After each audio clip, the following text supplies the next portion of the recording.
तो अल्हम्दुलिल्लाह से रमज़ान मुबारक जैसा कि आ रहा है और इसके साथ इसकी तैयारी के लिए छोटे छोटे काम होते जा रहे हैं। और आज भी हमने 3 किस्म की चीज़ें हमने बनाकर फ्रीज़ की हैं। तो चलें आ जाए, मैं बताती हूँ कि किस तरह आसान तरीके से हम टाइम की बचत कर सकते हैं।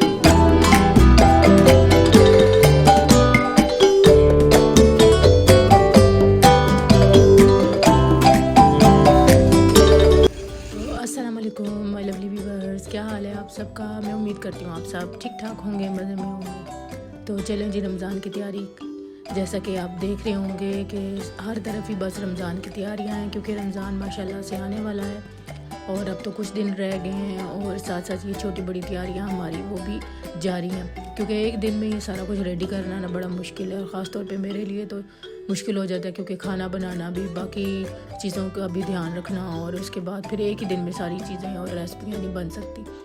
तो मैं इस तरह करती हूँ, एक दिन में ये छोटे छोटे काम कर लिए, फिर नेक्स्ट टाइम कोई एक चीज़ बना ली, इस तरह करके। तो यहाँ पर जी सबसे ज़रूरी चीज़ जो सहरी के लिए बन रही है, क्योंकि हम पहले तैयारी करते हैं सहरी से, तो इसके लिए ये मैंने बनाया है देसी घी। तो बड़ा आसान है ये देसी घी बनाना। बस आपने क्या करना है, ये इस तरह का बटर लेना है। तो मैंने तो खैर ये 1 टिक्की सी ली थी, तो अगर आप ज़्यादा आपको चाहिए तो वो भी बना सकते हैं। तो बस आपने इस तरह पैन में वो डाल देना है और बिल्कुल स्लो हीट पे इसको छोड़ दें, वो खुद ही मेल्ट होगा। उसके बाद उसकी ये जो झग सी बनती है वो खुद ही आहिस्ता आहिस्ता वो एक साइड पे होना शुरू हो जाएगी। और कम से कम आपने उतना इसको पकाना है कि ऊपर से सारी जो इसकी ये वाइट सी होती है ना, फॉर्म से बनी होती है, ये हो जाए एक साइड पे। और बस आपको इसको ठंडा करें और आप इसको स्टोर कर लें। तो मैंने यहाँ पे शीशे का जार लिया, तो बेहतर रहता है ये कि इस तरह भी कोई भी स्टोर वाली चीज़ हो ना जो आपने फ्रिज से बाहर रखनी है, तो शीशे का इस्तेमाल करें। प्लास्टिक का इस्तेमाल अच्छा नहीं होता सेहत के लिए। तो ये देखें जी, अब हम आ जाते हैं चटनियों पे। तो बना के रखते हैं चटनी। तो ये मैंने ले लिया पुदीना। तो ये देखें आसान सी ट्रिक आपके साथ कि अगर दूसरी तरह पुदीना वो उतारना ज़रा मुश्किल लगे, तो ये इस तरह वाली अगर आपके पास है पानी है तो इसमें ये करें तो सारे पत्ते आराम से अलहदा हो जाते हैं। बस इसमें से गुजार के आप खींचते जाएँ और देखें सारे पत्ते, क्योंकि टहनियाँ तो वैसे भी हमें नहीं ना चाहिए, तो वो करके। तो ये इसके बाद फिर मैंने यहाँ ले लिया है धनिया, और इसमें सारी कटिंग वगैरह करके तो फिर इसको करते हैं वॉश, और इसके बाद फिर स्टार्ट करते हैं। तो यहाँ पर मैंने ये पुदीना धनिया वगैरह डाल के सब्ज़ मिर्च तो इनको वॉश कर लिया था। तो अब जाएगा यहाँ पर जी सब्ज़ मिर्च एक, और एक टमाटर मैंने डाला है। और मैं हर दफ़ा ये लहसुन भी डालती हूँ, जैसे कोई लोग डालते हैं कोई नहीं, लेकिन अच्छा होता है ना सेहत के लिए।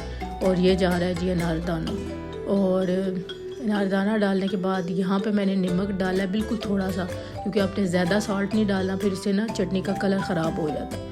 तो ये भी एक किस्म की छोटी सी टिप ही है कि आप जो सॉल्ट है ना वो बेहतर, मैंने है ज़रा सा डाल दिया, तो क्योंकि मैंने अभी खाने के लिए भी निकाल दी थी ना। तो वैसे बेहतर यही है कि जब आप बनाएं ना इस तरह करने के लिए, तो सॉल्ट ना ही डालें, क्योंकि वो सॉल्ट तो आराम से बाद में डल जाता है। बस रमज़ान में ये होता है कि ये फ्रोज़न सी टिक्कियाँ सी बनी होती हैं, एक टिक्की निकालो आप और जल्दी से योगर्ट में मिक्स कर लो और बीच में थोड़ा सा नमक डाल लो, क्योंकि मिर्चें तो पहले ही सेटल हुई भी होती हैं ना। तो ये देखिए हमारी बन रही है ये चटनी। तो बड़ा काम इसे आसान हो जाता है ना, इस तरह के छोटे छोटे काम करो। तो मैंने ये किया, मैं कल जिंजर गार्लिक पेस्ट भी बना लेते हैं, और ये धनिया वगैरह पुदीना की चटनी पे ये तो हर लाजमी है।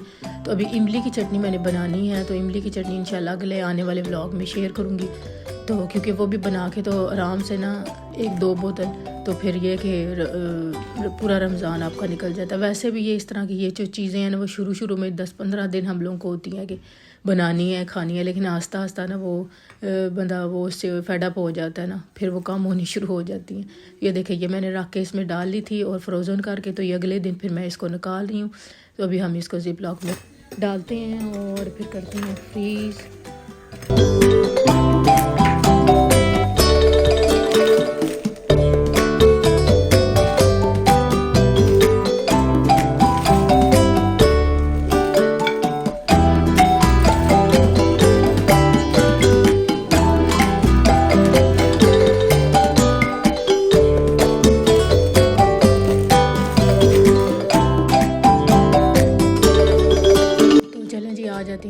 दूसरी जो हमने चीज़ रेडी करनी है जिंजर और गार्लिक पेस्ट। तो ये देखें, तो आप बहुत ज़्यादा तादाद में भी स्टोर कर सकते हैं और इस तरह। तो मैंने ये दोनों लहसुन के ये 2 जो थे ना वो मैंने पैक ले लिए थे, और जिंजर ये सारी पील ऑफ कर ली है और धो के, और इसके बाद फिर तैयारी करते हैं। तो मुझे यही था कि बजाय छोटी मशीन के निकालने के, ये चॉपर शापर, तो इसी जूसर वाला जो है ना, ये वाला कीनवुड का, ये बड़ा तेज़ है और ज़बरदस्त सा पेस्ट बनाता है। तो मैंने कहा चलें इसी में करते हैं। तो अब निकालते हैं ये। एक तो ये है कि ये करना हो इसमें कोई भी काम तो पूरी मशीन सेटअप करनी पड़ती है। तो इसके बाद फिर तो ये ऊपर ही इसकी ये प्लेस बनी हुई है, तो इसको करते हैं रेडी। तो जिंजर गार्लिक डालेंगे। तो इसमें भी छोटी छोटी ट्रिक्स हैं कि अगर आपने सिर्फ ऊपर फ्रिज के ऊपर वाले खाने में नॉर्मल में रखना है पेस्ट, यानी किसी डिब्बे में डाल के डेली यूज़ के लिए, तो फिर आप उसमें जो है सिर्फ पानी डाल सकते हैं और थोड़ा सा ऑयल डालें ना, और फिर आप पेस्ट बना के रख सकते हैं। लेकिन अगर इस तरह फ्रीज़ करने के लिए आपको चाहिए तो फिर कोशिश ये होनी चाहिए कि सिर्फ ऑयल जाए ना, पानी इतना ना जाए, क्योंकि फिर वो जब फ्रोज़न होगा तो फिर वो मतलब पानी जो है ना वो ज़्यादा फिर हो सकता है ख़राब कर सकता है। तो मैंने इस तरह किया कि मैंने दोनों डाले। पहले तो मैंने ऑयल डाला है, लेकिन वो ऑयल से बिल्कुल नहीं हिल ही नहीं रहा था, हो ही नहीं रहा था ना, पता नहीं, या शायद मैंने ज़्यादा डाल दिए पहली दफ़ा ही, थोड़े थोड़े करके डालने थे या क्या। पहले मैंने ऑयल से ट्राई किया, लेकिन जब देखा कि ये मुश्किल है, कोई नहीं, ये तो मतलब हिल ही नहीं रहा, मशीन चल ही नहीं रही, तो फिर इसके बाद मैंने किया, ये देखिए फिर पानी भी थोड़ा सा मैंने डाला है। फिर उसके बाद ये भी कितनी देर इसको मैंने चलाया, तब जाके ये ज़रा सा, फिर ये के साथ साथ इसको आप स्पेशला से हिलाते जुलाते रहे ना, फिर ये कि फिर एक दफ़ा होना शुरू हो जाए तो फिर आराम से हो जाती है। तो फिर मैंने इसी तरह थोड़ी थोड़ी देर के बाद उसकी साइड जैसे कि आपने चेंज की है, ऊपर नीचे की है, तो उसके बाद फिर ये अच्छा सा ज़बरदस्त सा पेस्ट रेडी हो गया। तो चले जी, ये जो है पहले तो हम इसमें डालेंगे। तो मुझे दूसरी वाली जो थी, बहुत दफ़ा ऐसा होता है ना कि यही ऐसे काम शुरू करो तो ख़ास जो आपको चीज़ें चाहिए होती हैं वही नहीं मिलती। तो मेरी इसी तरह ये क्यूब्स वाला एक और भी था रैंक सा, तो अभी मैं ढूंढ के तो मुझे वो मिले ही नहीं है जब उसकी ज़रूरत थी। फिर मैंने कहा चले कोई नहीं, इसमें डाल देती हूँ, और फिर बाकी का जो बचेगा फिर वो दूसरे वाले स्टोरेज बॉक्स में डाल देती हूँ। तो जब वो मिलेगा तो फिर उसके बाद फिर ट्राई करती हूँ, अगर मिल गया तो फिर उसमें डाल लूँगी। तो ये देखिए इसमें डाल के तो सेट कर लें। तो वैसे यही है कि एक डाल के आप रखो, और उसमें तो थोड़ी देर के बाद जब ये हो जाए तो तब भी निकाल के कर सकते हैं खाली करके। लेकिन ये कि दूसरा हेयर मैं ढूंढ रही थी, मैंने बेटी को लगाया हुआ था कि तुम ढूंढो है घर में, लेकिन मुझे मिला नहीं है। क्योंकि ये होता है ना, घर वगैरह चेंज करो तो काफ़ी चीज़ें आगे पीछे हो जाती हैं, तो समझ ही नहीं लगती कि कौन सी चीज़ किधर रख दी है और क्या। तो वो फिर ये देखिए बाकी के फ़िलहाल मैं इसमें डाल रही हूँ, लेकिन ये है कि वो भी मैं ढूंढती हूँ और उसके अंदर फिर इसी तरह इन्हें डालेंगे, क्योंकि ये आसानी होती है क्यूब्स में ना, फिर आराम से फिर आप निकालो और ज़िप लॉक में डालो, और एक एक क्यूब के हिसाब से ये ठीक होता है। अगर ज़्यादा तादाद में हो तो फिर 2 क्यूब्स बंदा डाल ले, और अगर एक नॉर्मल सालन वगैरह या किसी चीज़ में चाहिए जैसे एक टेबल स्पून, तो फिर ये 1 क्यूब काफ़ी है।